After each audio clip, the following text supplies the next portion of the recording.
So our next speaker, and again, in case you have a question, please note it down, write it down. When the time comes, you can ask that question. Our next speaker, he is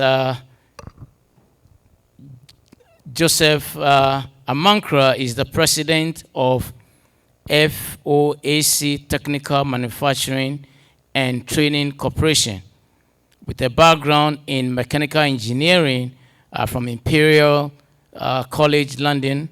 He has 20 years of management experience in manufacturing, automation, and maintenance across sectors like transit, automotive, and robotics. He served as a TVET subject matter expert for the UN in Liberia and spent 27 years in academia, including 20 years at Ryerson University. He's also the founder of Camara Skills Training Network. It looks like we have one thing in common. We both serve with the UNMIL. I also serve with UNMIL in Liberia with the UN. Folks, please let's welcome Joseph Amankrah. Please.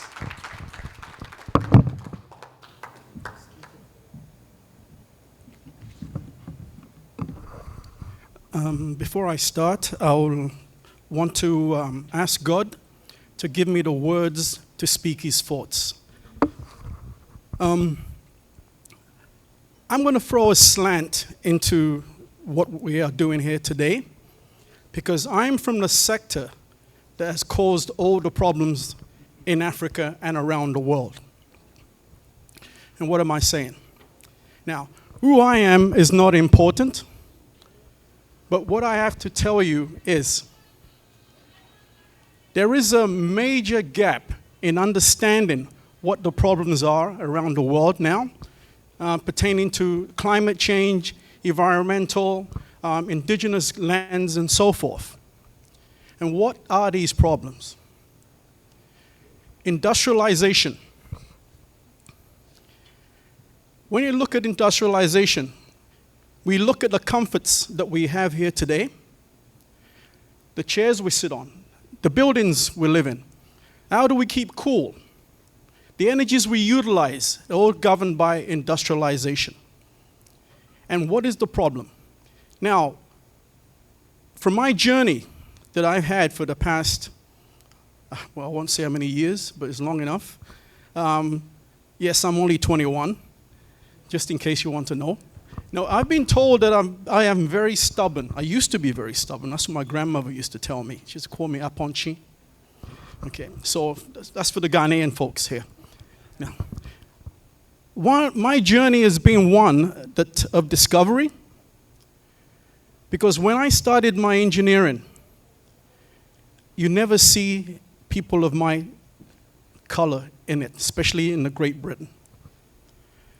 And so it got to the point where I had to hide my qualifications. And what I saw changed my mindset completely as to what we have to do as indigenous people to different countries around the world. And as a black man in this environment, I saw many things. Number one, people like me were not supposed to be in those sectors. The sector that I'm talking to you about is there are actually 5 economic sectors around the world. There only used to be 4. They're primary, secondary, tertiary, quaternary, and now there's a quintary economic sectors. These are industrial sectors. The primary sector, which is the one that everybody starts off with, which is forestry, agriculture, and mining. These are the industries that are pertaining to a lot of indigenous lands, where everything is taken from those lands and taken elsewhere. And where it goes is to a country that has the manufacturing processes in place to utilize those materials. And that is manufacturing and processing is the only wealth-creating industry on this planet. If you don't believe me, look at China. In 1970, China was rural, agrarian, and nothing else but no manufacturing. Now, what happened was the greed of those internationally, especially the United States. I don't know if you know what is called a ping-pong diplomacy. Anybody here? Anybody age? Now I'm aging myself now. Anyway, that ping-pong diplomacy was basically to use China as cheap labor because they had the labor force. So how can we do things cheaper? But now all this is now reversed around. When I mention technology here, what do you all think about? The word technology, what is it? Does anybody really understand what technology is? No? Technology is not a discipline in itself, but we have been told that it is. Everything is technology, technology, technology. Technology is a word, it's a Greek word that tells you to apply. The application of a discipline is what technology is. But the word has been twisted in some way that technology is the way and be-all of what we are experiencing in the environment and climate today. So I like to bring it to its basic foundations as to why I'm talking today, because Kwame knows that I'm not in this sector anymore. I don't do presentations anymore. I've retired from it. It was the subliminal words. My journey told me that the things I saw from the industrial sectors pertaining to the waste management, understanding what it is that's going on that's creating all the problems around the world, I started to look deep into it. Skills that are required to produce things are diminishing. I'm talking about technical skills. And in technical skills that we're basically utilizing now in this world, that a lot of you do not see. They're invisible to you. And to actually tell you something, there is no such thing as clean energy. It's a misnomer. Everything is created with waste. You don't believe me? Solar panels. How do they produce solar panels? How many people know how much energy is required to produce a solar panel? The batteries, the chemicals that's required in there. There's manufacturing processes that create waste and detrimental environmental conditions. But all we see is that, oh, we've got solar panels, we've got wind turbines. I remember when Obama said we're now going to create the clean energy industries. And somebody told him, hang on a second. If we're going to do clean energy, how are we going to produce it?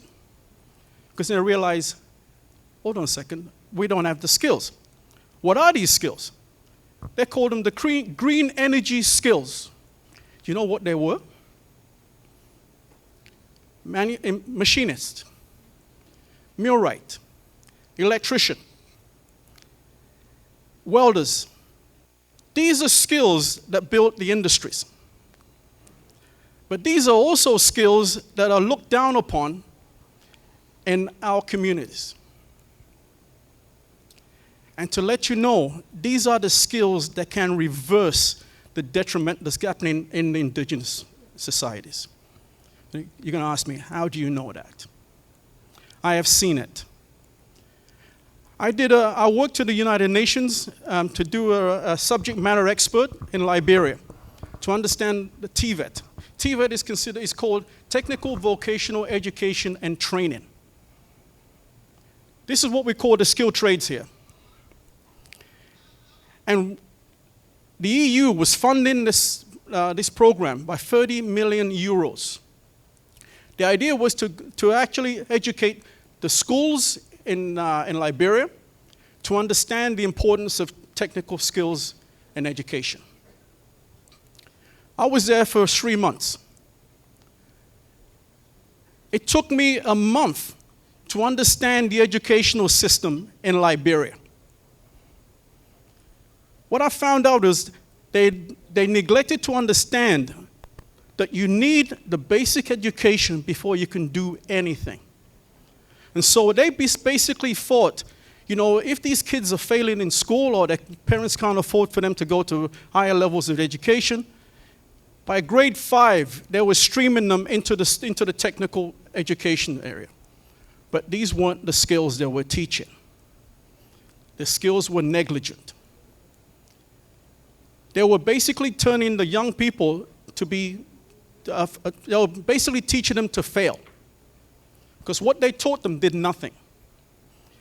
And when I drove through Liberia, anybody know Firestone?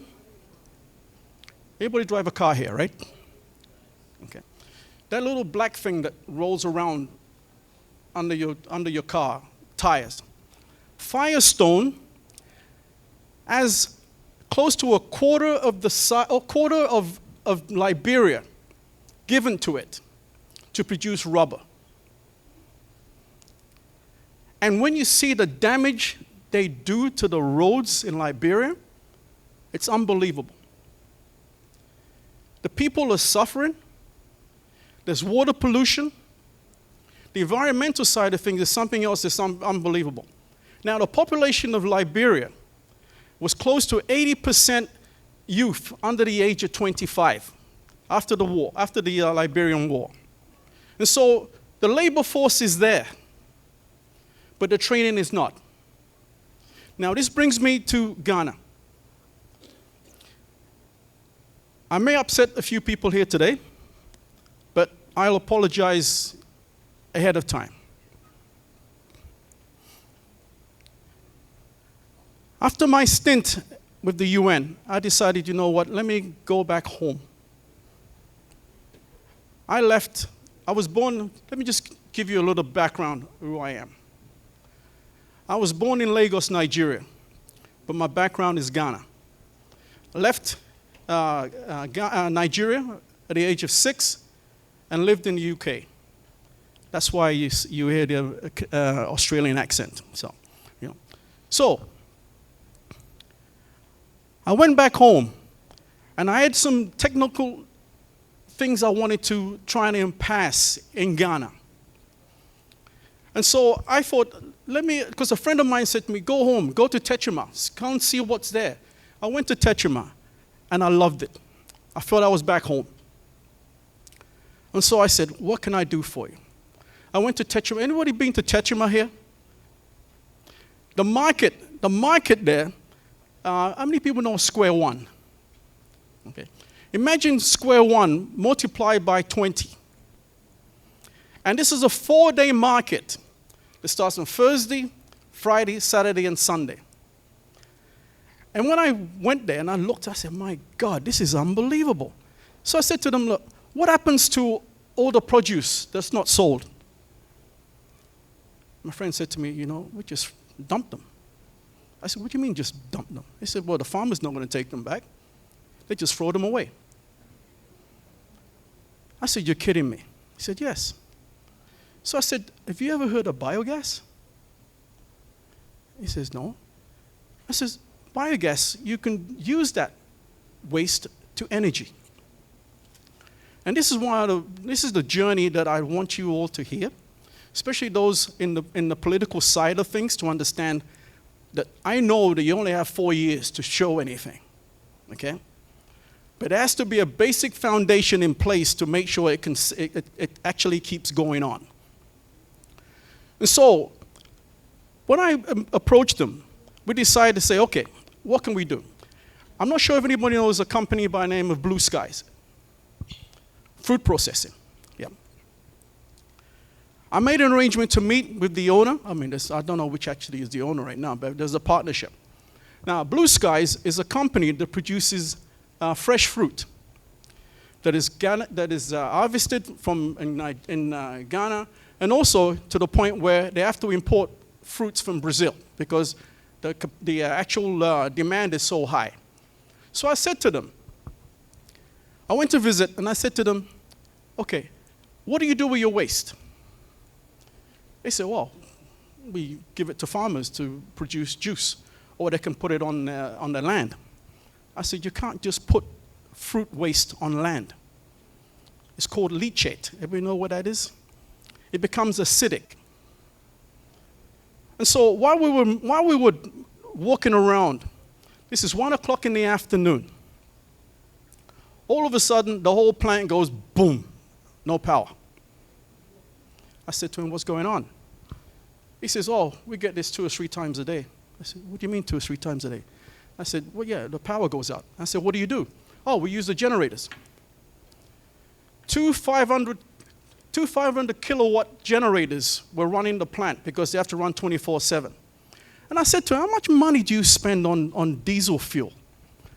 He said, we spent close to about 25,000, he said pounds, 25,000 pounds a week on diesel fuel to keep the plant going. I said, you're kidding me. I said, have you thought of doing a biogas digestion in your land? And he said, no. I said, okay, I'm going to do an assessment. I need all the waste you generate to understand what's the capacity of biogas you can produce here. So I did the assessment. And I said to him, also, you need to understand the byproduct of the biogas is nitrogen. And what is Africa deficient with? Fertilizer. Nitrogen is the number 1 fertilizer that's utilized in agriculture. We're not utilizing it.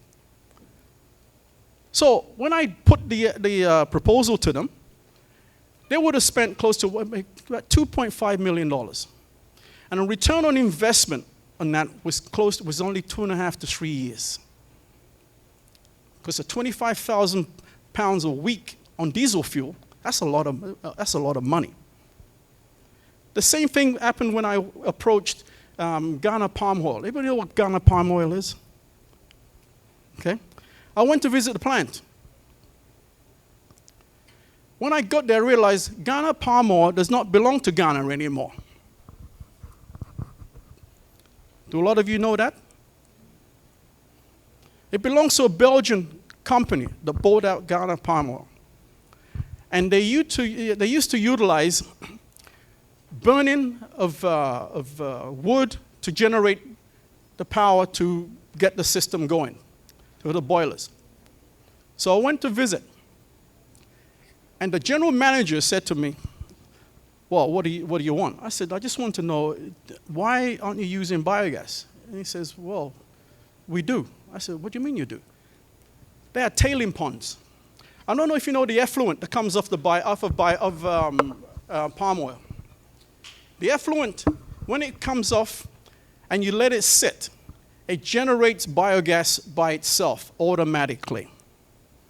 And he showed me 2 tailing ponds that were at least 12 feet deep, about the size of a football field. And they had a dome over it. They were generating their own power. And I said to him, are you still on the grid? They said no. So now you can understand there are technologies around that can utilize these environmental issues that we have, especially in the cities, that can change things. But it takes the right discipline to understand what is required. Jamestown.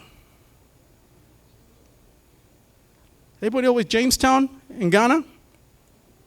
Lavender Hill? Lavender Hill? Yeah? Okay. Anybody know what they call it, why they call it Lavender Hill? Sewage. Now, I was absolutely shocked when I saw this. Sewage was taken from the cities and pumped directly into the ocean. I said, this is not good. I heard that a Danish company had come to Ghana and wanted to build a biogas digester that would actually take care of the waste, solid waste, human waste. But because of bureaucracy and people wanting money, they walked away from it. These are the problems that we face when it comes to progress and the changing and reversing of environmental issues. We are at a point now where what do we do to reverse it? We can monitor anything we want, but it does not address what is going on. Industries still produce waste. Africa still buys the products. Africa does not manufacture. Why not? Because the skills aren't there, and the purpose by governments to understand these issues are not there either. When you look at the things we have in Africa as per se to address this deforestation. In Ethiopia, I've done quite a number of work in Ethiopia. And in Ethiopia, you don't see any trees. But they grow eucalyptus trees for building, for making like scaffolding. Because eucalyptus grows very quickly, but it only grows no more than about 4 inches in diameter. And I said to them, you know, you do have a source that only you have in Ethiopia. 65% of Africa's bamboo is in Ethiopia.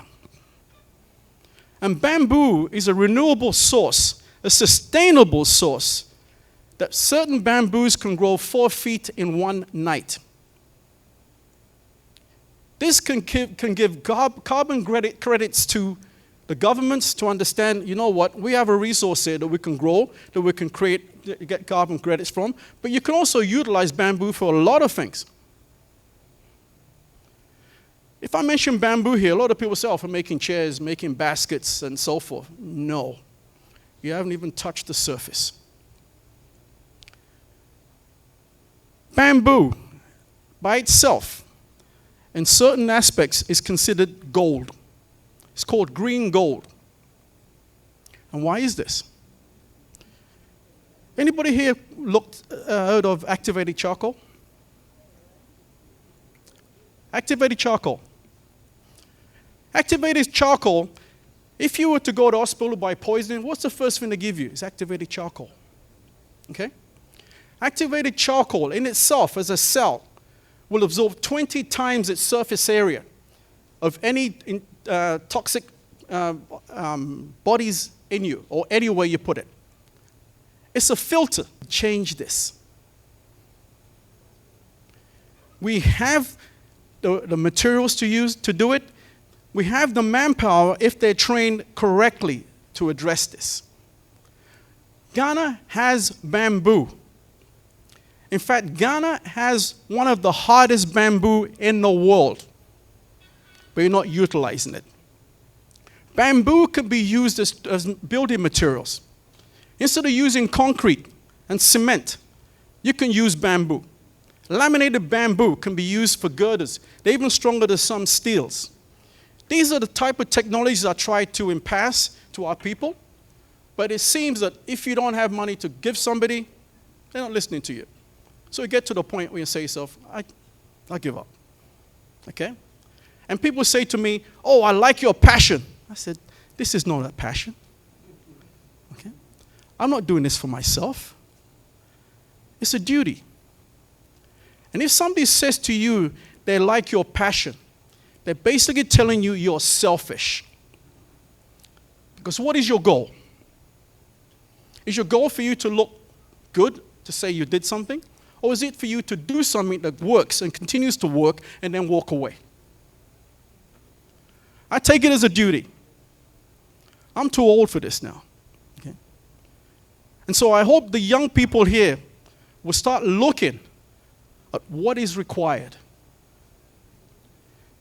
Industry, manufacturing, engineering brought us to this level, brought us to where we are right now. Now utilize engineering and manufacturing to reverse all this. The plastics. I heard the talk about plastics. I've been involved in that. Plastic recycling does not work. Plastic can only be recycled 4 times. After 4 times, it becomes an environmental issue. People just throw it away now. You know when you see plastic chairs when they become brittle? You've seen those? You can't use it anymore as recycling. And so how do we get rid of plastic? There are technologies around. The science is there. Anybody heard of pyrolysis? No? Pyrolysis is where you apply heat to a body or a component in a sealed environment. And the heat, the part does not burn. You take out all the properties inside it and you're left with carbon without any flames. And what comes out of that is called syngas. Syngas, when it's bubbled through water, it becomes oil. It reverses itself. You put plastic in a pyrolysis environment, you bring that plastic back to its original condition. These things are available. But why is it that universities, researchers are not looking more into this area? Understanding the problem can be solved if people think beyond what you see. This is not an academic subject. It's a global issue. How do we address this global issue? By being able to reverse what's there. We got to a point now where time is ticking. I feel sorry for the young people around right now. But there's not more I can do. Except for you to start looking around and understanding what is environment, what is around me. What is it I'm not seeing? A lot of people are blinded by not being able to see beyond you because they'll tell you, oh no, you don't need to look over there. This is what got me into trouble when I was doing my training in England, because I wanted to know why. Okay? I think that's why I was called an aponchin, which is stubborn goat, because my mother, she'd lay down on me and said, if you don't understand something, ask. So I asked. But they couldn't answer the question. They said, oh, don't worry about it. It doesn't matter. Oh, doesn't matter. One of the things that bothered me when I was doing my training, it was coming up to computer-controlled systems, automation. You ever heard that word, automation? And they say, oh, automation is going to take over and this and that. Something in my head said, okay, you do all this automation, but what about the people that used to do it by hand before? What happens? Oh, they don't matter. That's the question I got. I said, this is not right. And that's the problem we have right now. And so I'd like to wrap it up right now. I hope I haven't gotten too much. I hope I haven't upset too many people here. But you've got to look at the engineering technologies to try and assist you in reversing a lot of this climate change, utilizing what's there in the sense of your natural resources, your plant form, the land. How do we reverse this? How do we teach these technologies in the right places so we can go step forward? I'm old. There are some people here that have the same knowledge that need to be shared. So it's extremely important to understand that climate change just did not exist. It is created. It is created by the international companies that come to Ghana and dig up the mines and leave holes in the ground. And they take it back and process it, and you buy the goods. Meanwhile, the blight is on your land. So I want to take this opportunity to thank Kwame that invited me, and for the panelists too. And so Godspeed to you all. Thank you.